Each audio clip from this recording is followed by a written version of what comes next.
This week on The Breakout, A new CNO on the Hill. and the Pentagon's piece of an AI directive out of the White House.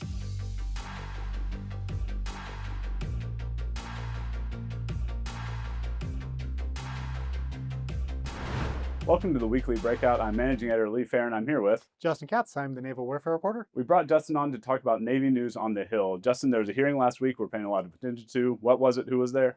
Yep, so Admiral Daryl Caudle, he is currently the commander of the U.S. Fleet Forces Command, and he is the White House's nominee to become the next Chief of Naval Operations. He's a known entity on the Hill. He's a career submarine officer, so a pretty cordial hearing for him, and I think everyone probably expects his pretty rapid confirmation. The only slight bump in the hearing, if you could call it that, was a number of senators, particularly on the Democratic side, used it to complain about what they say was the White House's unjust firing of the former CNO, Admiral Lisa Franchetti. You can't expect all these nominations to go extremely smoothly, given the partisan divide these days.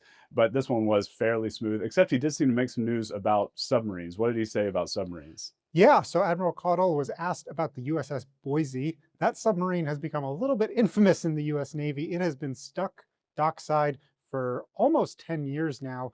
Well, Senator, it's like a dagger in my heart as a submarine officer when you bring up Boise to me because it's an unacceptable story. The news that Admiral Caudle made is that he said he will consider, quote unquote, pulling the plug, meaning early decommissioning of the Boise, if he does in fact become CNO. Again, not a surefire thing, Sure. but if he were to decommission a viable submarine early, that is likely going to cause a lot of anxiety on the Hill. Yeah, and we should say that he said that in response to questions from lawmakers, so it wasn't Yep. like this pronouncement that he was making.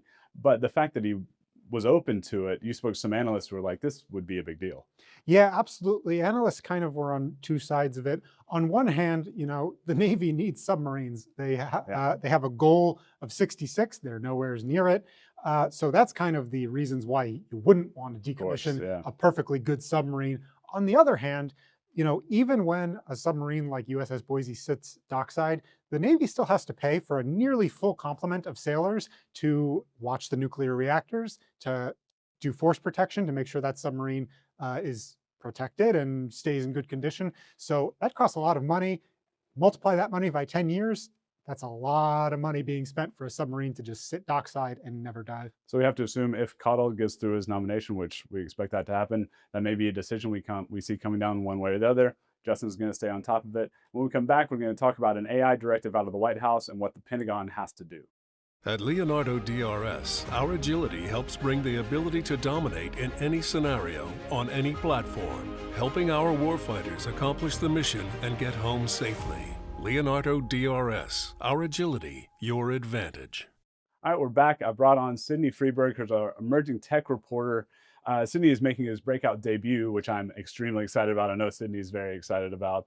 So we're here to talk about an AI directive out of the White House that had a broad range of directives, but a lot of it for the Pentagon. What were some of the things the Pentagon is on the hook to do now? Yeah, it affects the Pentagon in two ways. There's sort of a top-down strategic way, and there's sort of a bottom-up detail way. Okay. The top-down way is the whole document. It's not an executive order, it's an action plan, which is a little vaguer and less binding.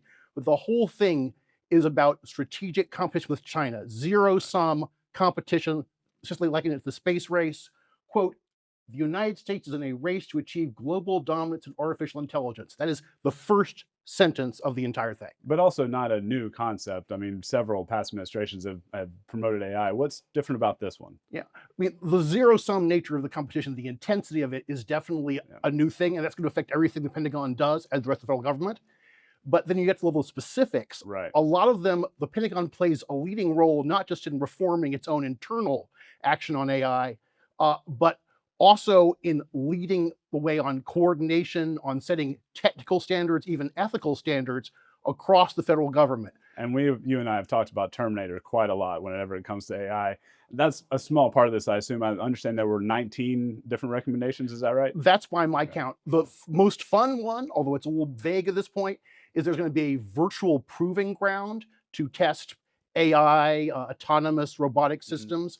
It's not clear what that is, but we're keeping an eye on it, and we'd love to learn more. We asked the Pentagon, but you said it could be, I don't know, is it a Matrix-like thing? Is this a Yeah. virtual playground? Is this a physical thing? The way they describe it, it could be either they're talking about a geographic study, which implies they're going to put it in the physical world somewhere, but it could be one of those so-called constructive simulations where there's a lot of things happening in a virtual world and things happening in the physical world, and they're coexisting and interacting through the computer. I mean, There are all sounds sorts of cool. ways to do these trainings. So what's the main takeaway if you had to summarize, like, here's the thing the DoD is going to have to do, number one priority coming out of this? What is it?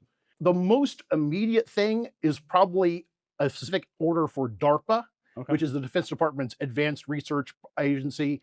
They do the high risk, high payoff Fringe tech. fringe tech, yeah. And some of it pays off and some of it does not. But they're going to lead a project on understanding AI. Because one of the slightly nervous making things about the whole AI revolution, Yeah. and particularly large language models, is the people who build them, even they don't know how they actually work. I do love the simultaneous rush to use AI, and also we should probably understand it a little bit as we Just a little bit. a little bit. So that's it for us this week on the Breakout. Remember to like and subscribe to these videos so you get them when they're ready. And we're on podcasts. Sydney, do you listen to podcasts? Absolutely not. Well, everybody but Sydney, you can find us on your favorite podcasting platform at the Weekly Breakout. Find us there. Until next time, I'm Lee Farron, and this is City Freeburg, Very- Defense. making his debut. Look at that.